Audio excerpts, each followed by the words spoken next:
Hey everyone, my name's Chris, and even though I'm not Jet, today I wanted to share with you all some of my thoughts on TSM and G2's final encounter at the 2017 Mid-Season Invitational. I'll be focusing on the conclusion of this match. The game came to a swift end after 50 minutes with a decisive Baron-empowered push from G2, making pick after pick on TSM. However, the game's climax and critical moments actually came several minutes earlier than the final Baron secure, with G2 punishing TSM at every turn and playing a near perfect final 10 minutes. This both saved them from being knocked out of MSI and also earned them the third seed going into playoffs. So our analysis begins at 39 minutes.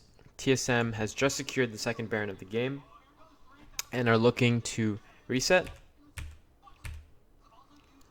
Hanser ends up recalling a little bit ahead of his team, and he wants a few hundred gold for his Rabadon's death cap, so he heads straight down bottom.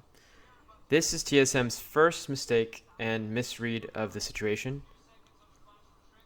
The reason I say that is TSM actually, the optimal siege setup for TSM here would be to send their bot lane bottom and Hanser top. There's a couple of reasons for this. First of all, on blue side, a 3-1-1 is just worse than a 1-1-3 in most situations, because once you get to the base of, once you get towards these inhibitor towers, you'll see that there's a corridor right here that you can walk through, as well as this one. And so when you're trying to ward off the wall, you're trying to look for skill shots, and you're trying to siege, it's a lot easier for, let's say, Zyra to walk over here and go for a route and then walk back. But over here, TSM would have to funnel towards the upper side of the lane, whereas here they couldn't really access this corridor because it's right over the wall for G2. G2 has a Caitlyn and Orianna, and they can pressure them a lot over there. So you'll see that, and in my experience and my observations, that blue side teams usually, if they have Baron, and if they are given the option, they want to go and send their 3 members or 4 members bottom.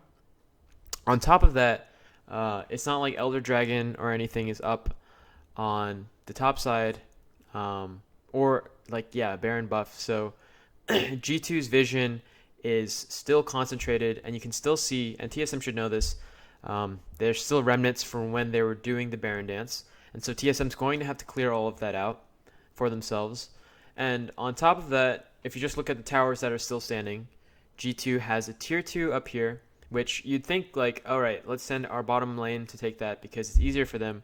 Well, actually, when you're doing a 1-1-3 or a 3-3-1, the top laner, especially when you have a Rumble Gragas matchup, has a much easier time of taking towers 1v1 with the Baron minions than a 3v3 because Caitlyn, Braum, just have enough pressure to keep TSM from hitting the towers or walking up, and can just clear out the waves without TSM contesting.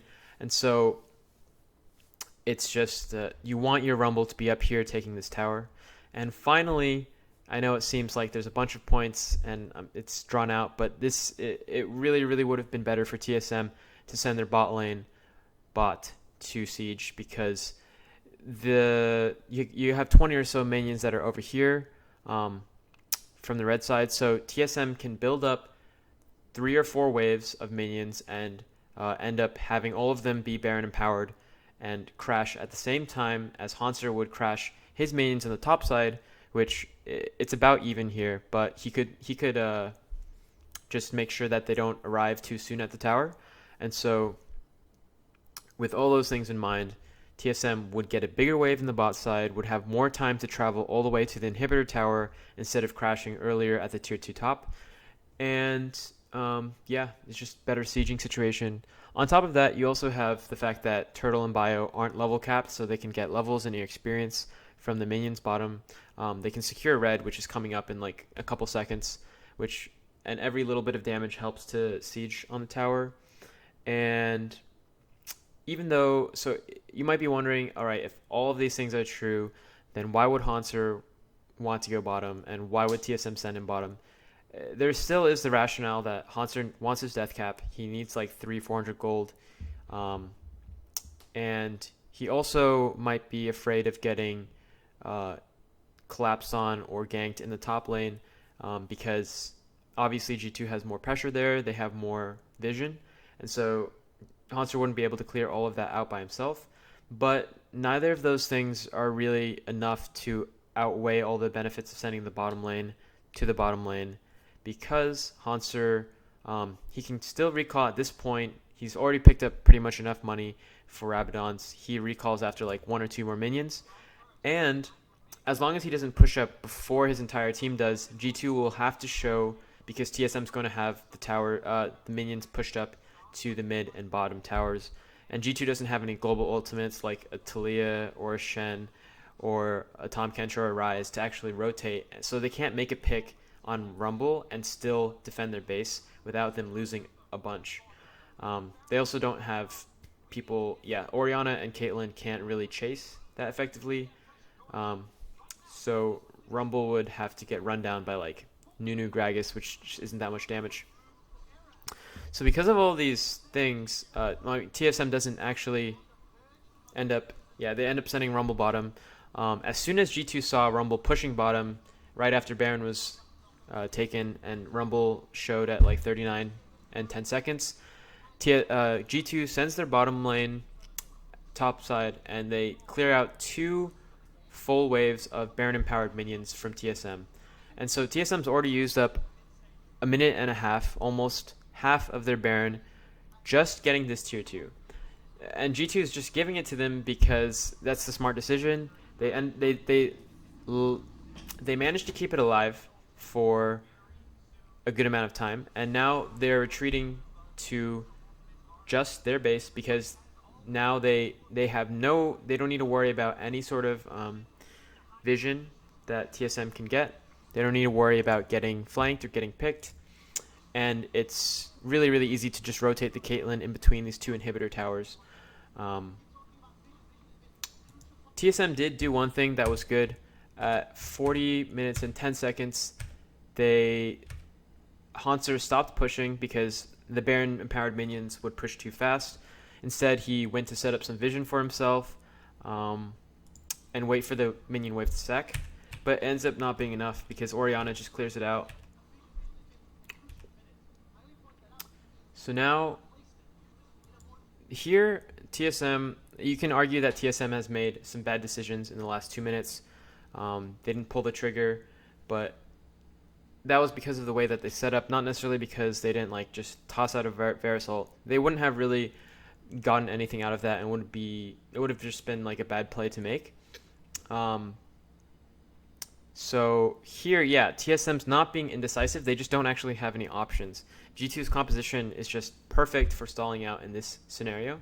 They need to either draw out G2 or get a numbers advantage somehow. Just like they need to pray that G2 doesn't actually rotate perfectly, which G2 is doing right now. TSM, so in the meantime, Wild Turtle's just picking up red buff, right? Which is the right move here. But here, Hanser walks up. We know that he knows that his bottom lane, he knows that Varus and Ivern are taking the red buff and are getting ready to push again. You have a minute left on Baron. He has it's not like Jace is on the tower, so he doesn't really have the pressure to rotate and walk over or drop an ult or something. He has no vision over the wall, and he sees Orianna. Like, Orianna's almost outside of the base, so she clearly is positioned pretty aggressively. And here, Hanser flashes the Braum Q immediately. And so it's a weird thing because first of all, he disrespects G2, and then he gives them too much respect because Braum and Orianna both have really, you can reactively flash to their ultimates. So since Hanser was already mispositioned, he had to minimize the damage and try at least get an ult out of G2. Instead, he flashes, and the only things that G2 have used is a Braum Q and an Orianna Q. Orianna's Q is going to be up in 2.1 seconds. So Hanser could have probably safely gotten out of here. At the bare minimum, he could have gotten an ult out for his flash. And this is especially bad for TSM because Rumble at this stage of the game against G2's composition can't team fight other than dropping his ult and hoping that he can flash harpoon someone, turn on his flame spitter, and then Zanya's. Now he doesn't even have flash, so like TSM before they were too afraid to make a dive because it was just so risky. Now the percentage play of a dive is probably like 10% of TSM actually winning that fight, actually being able to take something without getting wiped. And so that mistake was really, really critical. But at least Hanser didn't die, right? Just TSM's not going to be able to do anything with the rest of this Baron. They get maybe like 3 or 4 seconds to hit this tower because Braum went bot. But that's it. So TSM has basically spent their entire Baron getting a tier 2 and getting half of an inhibitor tower. Really, really unfortunate. So it's 41 minutes and 40 seconds. If we look here, TSM is just going to try and reset, take some jungle camps, and even the little things TSM's missing, like Bjergsen should be trying to take these wolves. He's walking over to clear Gromp, but there's like, if you're going to clear Gromp, then you got to clear wolves too, man. Just get that free gold. Instead, TSM doesn't do a good job of like taking all the resources. And remember, it was 41-40 when TSM started recalling. It's been a full minute, and Bjerg he did a grand total of Gromp into one wave mid, and now he was going to finish blue buff and Gromp on his side so that he can recall and buy a Duskblade. So TSM didn't lose gold off of their Baron play, but they went from a 6k gold lead to an 8k gold lead, which is not what they want at all here. But they could either wait 2 minutes at this point. It's been a minute and a half since they actually pressured G2's towers. They have 2 minutes to decide whether they want to wait for Elder and bait out G2 or keep pressuring the towers. And so here TSM makes a pretty crucial decision. Remember, Bjerg's bought his Duskblade, and his Duskblade pops, you might notice right there. But he walks straight down bottom to try and force a 2v1 push on the tower, on the bottom tower. And this is actually a pretty good idea, but like TSM just gets completely outplayed. You see Expect coming in with Home Guard, and he's moving erratically so that TSM doesn't realize that he's going for this play. And it doesn't look like anyone from G2 is close, but Expect immediately just body slams. He doesn't even need a body slam flash, and he gets a perfect pick on Hanser. So that was the third mistake that TSM made, which was a result of the second mistake that they made.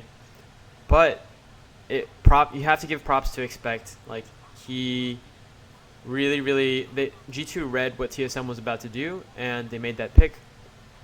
And now TSM's in like the worst spot they've been the entire game, because Hanser and Elder Drake are synced to respawn at almost the same time. Hanser's up 10 seconds before that, actually. But in the meantime, there's actually a few things that I wanted to point out. Here you can see Biofrost walking up, trying to he already knows that Hanser's going to die, so he just drops some vision to see G2 when they're walking through their jungle. But G2 notices this, and they go back and they clear it later, because this is a pretty good opportunity that's a good ward for Hanser to TP2 and get into position if G2 is contesting Elder Drake. So what I really wanted Biofrost and the rest of TSM to do here was to set up a pink ward in the try over here by the Blast Cone. Hanser could TP in, Blast Cone over, drop the ult, Zanya's Flame Splitter, everything. And even if you don't do that, because that's like a pretty creative play and it's pretty like hard to pull off, and you might be scared, like the bare minimum TSM should be doing in this situation is taking the Scuttle Crab by Dragon. But there's a minute until Elder, and Bjergsen doesn't do it. Bjergsen literally walks into mid lane, queues a single caster minion, walks around. Biofrost is also walking around, and they both recall here. And so I mean, TSM's been shit on a lot for bad recall timings and everything, but it's not just the fact that they recall, it's the fact that they don't do anything before they recall. They don't set up any vision, they don't like secure scuttle crabs, and this is just really, really sad because G2, they don't do anything special here. They just walk together as a team, and then they clear the vision. They go back, they clear vision in their jungle. They don't go straight into the dragon area because they're respectful of TSM. But TSM is playing on their half of the map when there's still 7,000 gold up, and G2 can just walk through, clear all the vision, drop 3 pink wards, take scuttle, and start the Elder Drake. And even though G2 is behind, at this point the gold values don't really matter too much, and G2 has the perfect, like, this is exactly how they want their composition to be positioned, from tanks on the front and damage sources on the back, so front to back. And Trick can just tank this forever. Even though Expect gets picked here, he takes the brunt of the damage, and the Rumble ult doesn't actually accomplish that much. At this stage of the game, having 2 lockets and a redemption just actually makes it really, really difficult for Rumble to be useful in an extended team fight. Expect revives from GA, and it's like you can't expect Svenskeren to ever outsmite Trick with a 2,000 damage, 2,000 true damage combo. And here, even though Expect dies, Svenskeren ends up walking up and killing himself to Sven. And G2's never in danger at any point of losing this team fight. Their carries still have their summoners. TSM has no ultimates, and TSM has no immediate burst. And so G2 has this Elder Drake, and just like TSM used their Elder Drake to transition into a Baron, TSM's gold lead means nothing because G2 can just rotate over. TSM does do the one thing, this is like they're trying to salvage the situation, but they at least pick up the scuttle to deny G2 the immediate scuttle take and Baron. But Expect has TP. He's up in 40, whereas Svenskeren doesn't even have flash. Svenskeren doesn't have. He's going to be up pretty late, so TSM won't be in position to actually contest this Baron, and they won't have the manpower to really fight G2 when they have Elder Drake. So TSM tries to get some vision here, but it's like useless. All G2 has to do is they don't have to walk in and get picked. They just walk up, push mid, clear the wards on the way through, drop some, and scuttle only lasts for 75 seconds. G2 still has 45 to like 55 seconds of Elder Drake. It's good that they waited for this to drop. Sven just has, Nunu, Orianna. He's in no danger at all. Like, at this point, you could actually take most, like, low diamond 80 carries, and they could successfully micro this. Not to take away from Sven. But the fact that G2 got to this point, it makes it a lot easier for them. Like, that Rumble ult, it's not going to do anything. G2 just secures this. Sven can't get in because he doesn't have flash.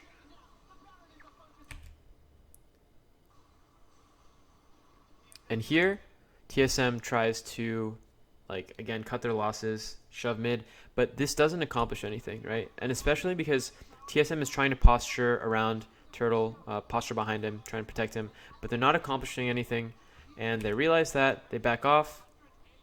By the way, Perks and Trick are the only people who recalled. The other 3 members haven't recalled, and they won't recall until they end the game. Perks bought a blue elixir, but Trick didn't even buy anything. So G2 basically didn't have to recall there. They just did it because... and here, you see Hanser actually going towards the Raptors. But this whole time, TSM lets 30 or so minions push in the top side. And you have to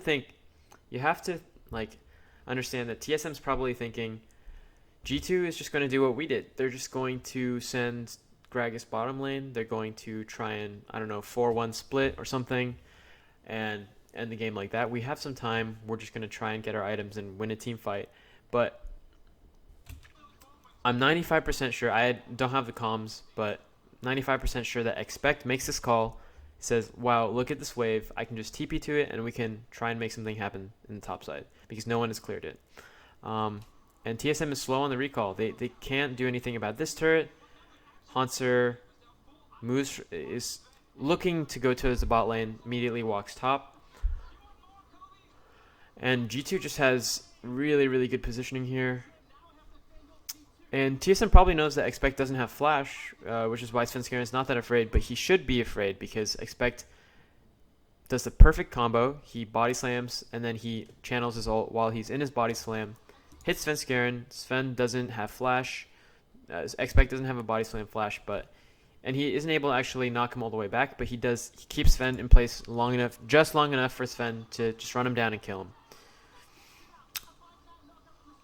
So now you have 60 seconds on the Ivern, and Perks perfectly positions his ball by this tower and gets arguably the best ult that he's hit the entire game.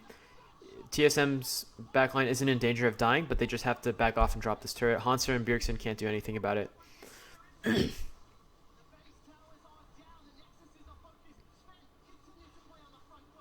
And so if you're in TSM's shoes, you still have 45 seconds on your jungler.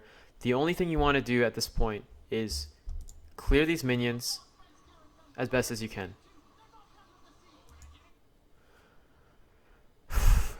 And that's why it's a little bit upsetting to see Bjergsen walk into almost melee range of Gragas. Get hit by Gragas, who doesn't even need a body slam flash. Bjergsen has to flash. And let's rewatch that real quick. Bjergsen goes out. Hanser tries to one-shot the Orianna. Wild Turtle flashes as well, but like arguably Bjergsen and Hanser played that worse, and Wild Turtle was just trying to follow up on his team's plays. But the communication is just really not there. And now TSM doesn't have flashes on anyone but Biofrost. And Expect his flash was like seconds away from coming up, and now it comes up right about now. And here, this is really, it's just a really special moment because in the post-game interview,